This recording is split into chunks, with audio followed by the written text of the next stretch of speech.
katakanlah merokok, bawa rokok ke sekolah, atau bahkan ya mohon maaf ya pacaran gitu ya katakanlah. Kemudian sudah adanya teguran secara lisan, teguran 1, teguran 2, teguran 3, kemudian dari teguran itu nggak berubah nih, tidak ada perubahan nih terhadap siswa tersebut, sehingga diberikan surat pernyataan. Dari surat pernyataan tapi tetap nggak berubah juga nih anak, akhirnya terbitlah SP, surat peringatan di SP lah. Nah, konsekuensi dari SP itu kan anak mendapatkan entah itu diskors atau bahkan SP yang parah, anak ini bisa di drop out atau dikeluarkan dari sekolah. Nah, langkah-langkah kayak gitu sebenarnya itu sekolah udah benar sampai tahap mengeluarkan anak ya. Apa memang atau memang sekolah sama sekali tidak boleh mengeluarkan siswa? Pendidikan itu ketika ada salah satu siswa melakukan kekeliruan atau pelanggaran, Dikeluarkan. Iya, itu langsung dikeluarkan atau obrolan seputaran edukasi. Bro, ini ada kasus atau berita yang lagi viral nih yang saya sebenarnya pengen tanya nih, ini berita apaan tuh? ke antum. Siswa SMK di Bogor di drop out, dikeluarkan karena merokok dan nonton video porno. Kemudian orang tua malah somasi balik siswa, somasi balik Sekolah. somasi Pihak sekolah ya. pihak sekolah gitu. Nah, ini sebenarnya kalau dalam ranah perundang-undangan sekolah tuh boleh nggak sih ngeluarin siswa? Kalaupun boleh, regulasinya tuh seperti apa gitu, Mas Bro? Iya. Memang kalau kita bicara soal pengeluaran sekolah ya, pengeluaran siswa dari sekolah itu, pihak sekolah memang saya belum menemukan ada aturan yang melarang atau membolehkan. Cuman kalau kita bicara soal paradigma pendidikan di Indonesia, paradigmanya itu kan pendekatan kita, paradigmanya kan Undang-Undang Dasar, misalnya di pasal 31 Undang-Undang Dasar itu menegaskan bahwa seluruh masyarakat Indonesia berhak mendapatkan pendidikan. Ini inti banget nih, konstitusi kita menjaga hak-hak tersebut gitu, sehingga nggak bisa sembarangan orang dikeluarkan atau tidak dikeluarkan. Itu satu undang-undang, satu pasal misalnya. Kita bicara paradigma pendidikannya dulu ya, baru kita bisa masuk tuh. Kira-kira boleh nggak sih dikeluarin kayak gitu. Terus kita baca lagi misalnya di Undang-Undang Hak Asasi Manusia tahun 99, pasal 60 misalnya. Setiap anak berhak untuk memperoleh pendidikan. 2. Jadi memang pendidikan ini benar-benar diatur sekali gitu. Benar-benar hak warga negara. Negara menjamin seluruh warganya untuk mendapatkan hak pendidikan ini. Pemeratannya harus sama gitu. Jadi nggak boleh ada diskriminasi di situ, nggak boleh ada semena-mena, ada perbuatan semena-mena di situ. Terus yang ketiga, di Undang-Undang Sisdiknas, ya kan? Di pasal 5, setiap warga negara mempunyai hak yang sama untuk memperoleh pendidikan yang bermutu. Ini sama juga tuh, ya. Setiap warga negara, clue-nya selalu itu tuh, pendidikan warga negara mendapatkan hak yang sama. Kita masuk lagi ke dalam undang-undang di khusus, Undang-Undang Perlindungan Anak. Ini kan pasti anak di bawah umur nih, ya kan? Pasal 9 Undang-Undang 35 tahun 2014 misalnya, setiap anak berhak memperoleh pendidikan dan pengajaran dalam rangka pengembangan pribadinya dan tingkat kecerdasannya sesuai dengan minat dan bakat, gitu. Jadi kita harus lihat dulu paradigma pendidikannya itu sendiri. Bener-bener tuh udah diatur sebenarnya ya. Paradigma pendidikan kita mendidik, bukan sekedar menghukum, gitu. Jadi memang anak-anak tuh harus mendapatkan pelayanan fasilitas pendidikan sebenarnya ya. Iya, jadi banyak orang keliru kalau pendidikan itu ketika ada salah satu siswa melakukan kekeliruan atau pelanggaran, dikeluarkan. Iya, itu langsung dikeluarkan, atau sekolah membuat satu aturan yang aturannya kadang-kadang nggak tertulis. Iya. Misalkan gini, sekolah tuh punya otonom peraturan sendiri dan itu peraturannya tertulis. Bahkan sudah disosialisasikan ke orang tua murid dan siswa tersebut. Katakanlah seperti ini. Ada pembagian kasus, ada A pelanggaran ringan, B pelanggaran sedang, dan C pelanggaran berat gitu. Nah, apabila nanti siswa melakukan pelanggaran berat dengan ketentuan-ketentuan atau regulasi yang sudah ditetapkan sama sekolah tersebut, contohnya katakanlah merokok, bawa rokok ke sekolah, atau bahkan ya mohon maaf ya pacaran gitu ya katakanlah.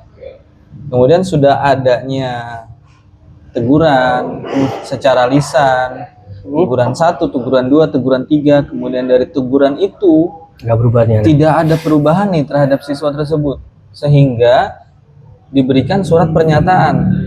Dari surat pernyataan tapi tetap nggak berubah juga nih anak. Akhirnya terbitlah SP, surat peringatan di SP dah. Nah, konsekuensi dari SP itu kan anak mendapatkan entah itu diskors atau bahkan SP yang parah, anak ini bisa di drop out atau dikeluarkan dari sekolah. Nah, langkah-langkah kayak gitu sebenarnya itu sekolah udah benar sampai tahap mengeluarkan anak ya. Apa memang atau memang sekolah sama sekali tidak boleh mengeluarkan siswa? Oke. Tadi kita poinnya adalah pertama paradigma pengeluaran itu. Paradigma pendidikan kita tuh apa sih? Ya, dari kita bawa dasar-dasar hukumnya. Lalu pertama gini. Yang penting yang harus diketahui oleh para penyelenggara pendidikan adalah pertama, pendidikan adalah hak dasar, Pak. Tadi kita bawa dasar hukumnya kan? Undang-undang dasar, undang-undang hak asasi manusia, undang-undang Sisdiknas, undang-undang perlindungan anak, semuanya menyatakan bahwa pendidikan adalah hak warga negara. Yang kedua, kalau kita lihat di undang-undang Sisdiknas, fungsi sekolah itu buat apa sih? Melakukan pendidikan, melakukan pelayanan pendidikan dan lain-lain ya, ada di undang-undang tersebut. Sekolah adalah ruang pembinaan, bukan pelembagaan. Jadi fungsi institusi pendidikan itu adalah mendidik, memperbaiki dan membimbing. Jadi problemnya seperti ini sekarang. Apakah sekolah tersebut, ini menjadi pertanyaan dasar, ketika ada murid yang melakukan kesalahan atau pelanggaran-pelanggaran yang sudah dinyatakan tadi, sebelum dinyatakan SP dan lain-lain, pasti kan ada teguran lisan. Iya. Sekarang jadi problemnya adalah bagaimana pembinaan ketika ada siswa itu melakukan pelanggaran. Sudahkah anak itu dibimbing, ya kan? Sudahkah ada pembinaan untuk anak itu melakukan perbaikan diri? Terus punishment yang ada, apakah punishment yang mendidik atau punishment yang hanya sekedar untuk melampiaskan kemarahan dari para guru melihat tingkah laku anak yang melakukan kesalahan? Mau anak bader banget itu. Kita melihat Udah dilabelin aja tuh anak. Iya, anaknya dilabelin. Padahal kan seharusnya enggak.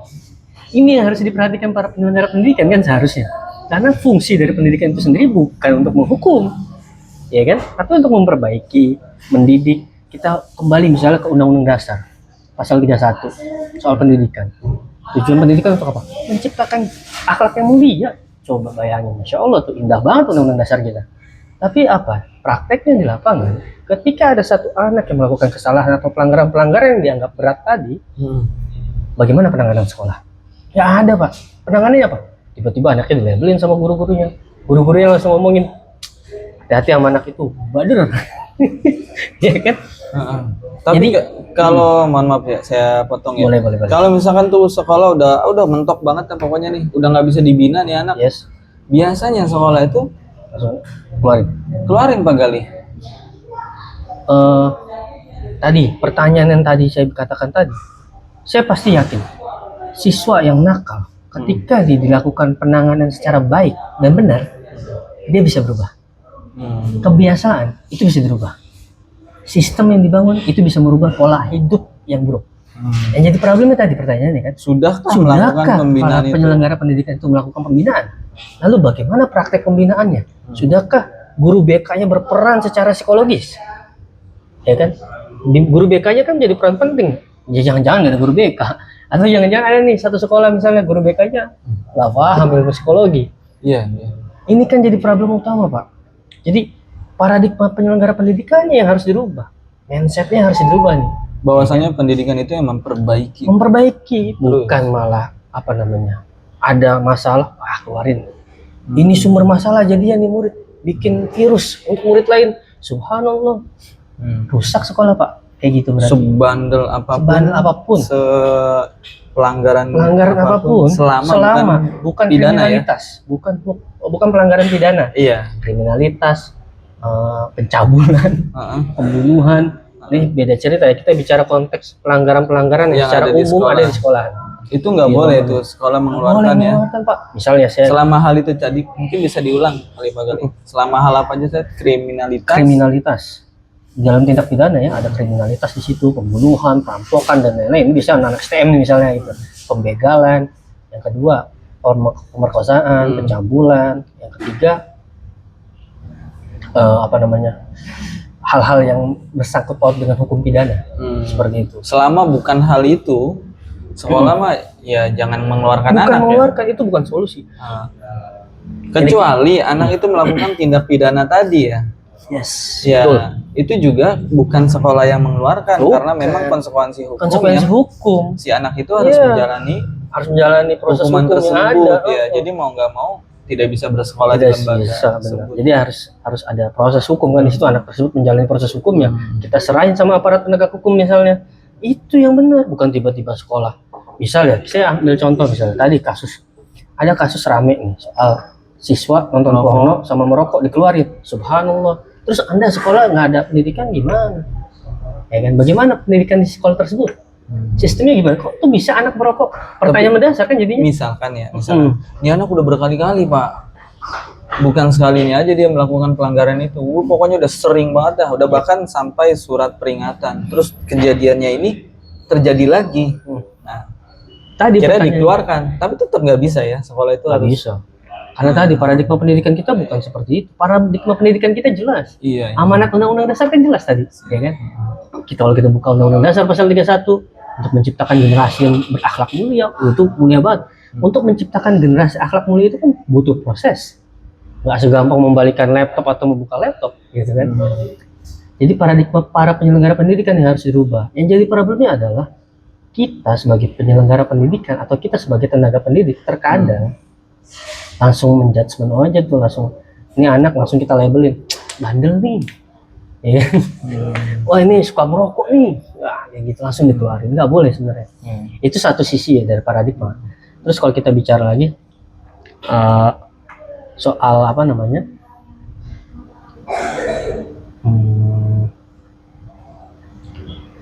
kalau kita lihat aturan-aturan yang ada, tadi kan saya katakan di awal memang saya belum menemukan. Tapi pada prakteknya ada ucapan-ucapan para pemangku kebijakan, misalnya Gubernur Jawa Barat, bukan Gubernur Jawa Barat, maaf saya salah. Gubernur Anies kalau saya nggak salah pada saat itu. Beliau memberikan satu statement untuk melarang sekolah mengeluarkan siswa. Iya, konsekuensi apapun. Karena bahkan di Kota Bekasi itu sendiri kan itu pernah sempat ngalamin kan, iya saya pernah ada ngalamin.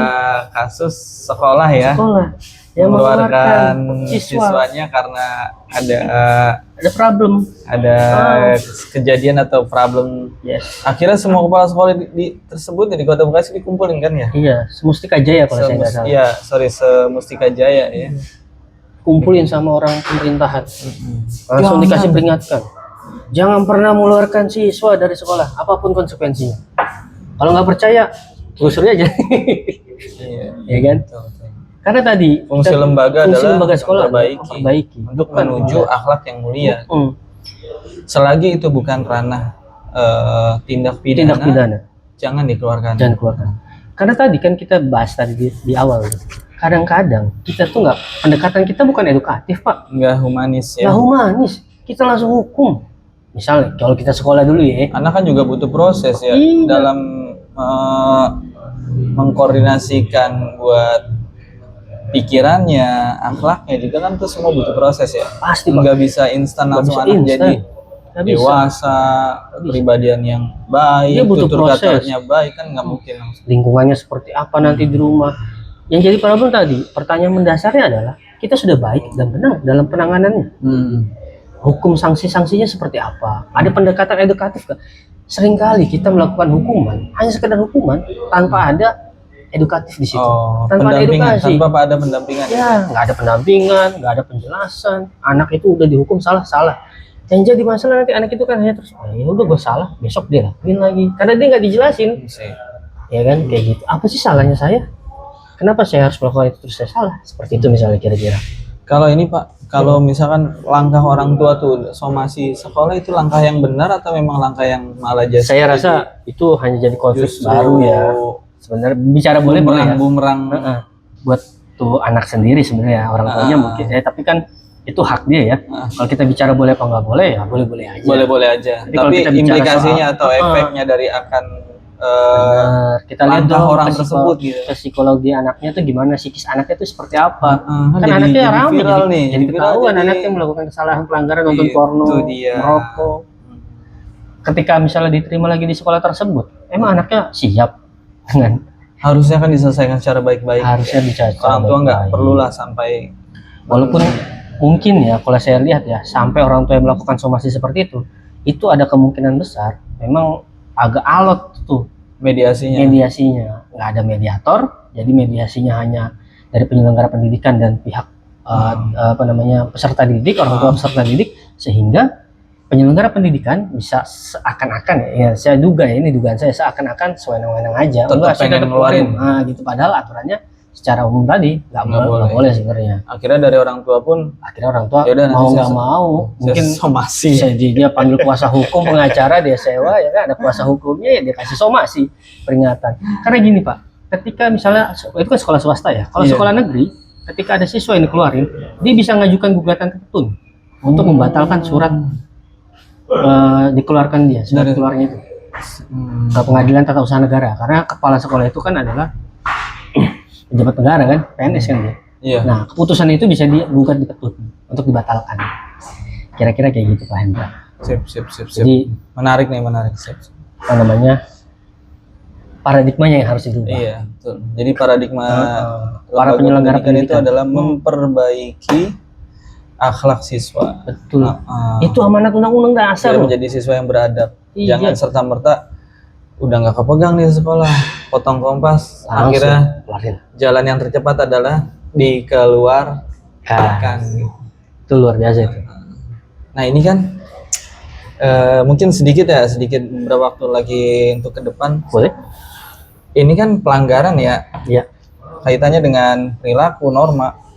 Ada nih ya, kalau misalkan ada sekolah mengeluarkan karena dia nggak bayar SPP. Iya. Gimana tuh? Boleh nggak? Kalau ditanya ke saya Kalau mau berkenan dijawab sekarang, iya silakan. Atau kita nanti pending di episode berikutnya. episode selanjutnya Silakan. ya. Cuman ini kisi-kisi aja nih, Iya. saya puasa. Kalau dia ditanya ke saya boleh apa enggak, saya yang berpendapat nggak boleh. Tetap nggak boleh. Nggak boleh. Meskipun tuh anak nunggak SPP. Yes. Ini sekolah swasta kan? Sekolah swasta. Sekolah swasta. Saya berpendapat nggak boleh. Kenapa? Tunggu episode selanjutnya. Ada lagi Pak Gali yang mau disampaikan? Ya, sedikit kesimpulan dari saya. Pertama, sekolah atau penyelenggara pendidikan ketika ingin mengeluarkan siswa itu perlu proses yang panjang. Pikir-pikir kembali lah para penyelenggara pendidikan. Tadi kan Anda penyelenggara pendidikan, paradigmanya berubah dong. Kembali dong ke dasar hukum kita dong, ya kan? Jangan semua Anda aja, mentang-mentang Anda punya kuasa gitu misalnya. Substansialnya harus jelas, proseduralnya harus jelas, dan harus proporsional, bukan subjektivitas dari penyelenggara pendidikan. Jadi 3 poin itu untuk mengeluarkan siswa itu tadi, substansial jelas, substansinya jelas nih. Kenapa nih siswa dikeluarin? Kira-kira kita udah menanganinya benar nggak nih? Secara baik dan benar nggak nih pendekatannya, ya kan? Terus prosedural, ada nggak aturan tertulisnya? Ada nggak aturannya di sekolah tersebut? Kadang-kadang sekolah nggak punya aturan Pak. Dan nggak ada sosialisasi. Nggak ada ke sosialisasi siswa. lagi, Wah, itu luar biasa. Terus secara proporsional. Ini subjektivitas penyelenggara pendidikan atau sudah objektif? Ini penting juga harus kita. Jadi prinsip-prinsip ini harus dipegang oleh penyelenggara pendidikan ketika dia mengeluarkan siswa. Bukan hanya sekedar ya ini anaknya nakal udah berulang-ulang melakukan kesalahan padahal nggak ada pendekatan edukasi kepada anak itu, ya kita dikeluarin. Nah, seperti itu. Aturannya ada. Yang jadi masalah kita mau berubah atau enggak. Kira-kira gitu Pak Hendra. Oke, thank you. Saya Ase, kita lanjutkan nanti mungkin episode berikutnya. Boleh atau enggak sekolah mengeluarkan siswa apabila siswa tersebut memiliki tunggakan SPP, khususnya sekolah swasta. Yes. Oke, thank you Pak Gali atas waktunya di kesempatan kali ini. Assalamualaikum warahmatullahi wabarakatuh. Waalaikumsalam warahmatullahi wabarakatuh. Seputar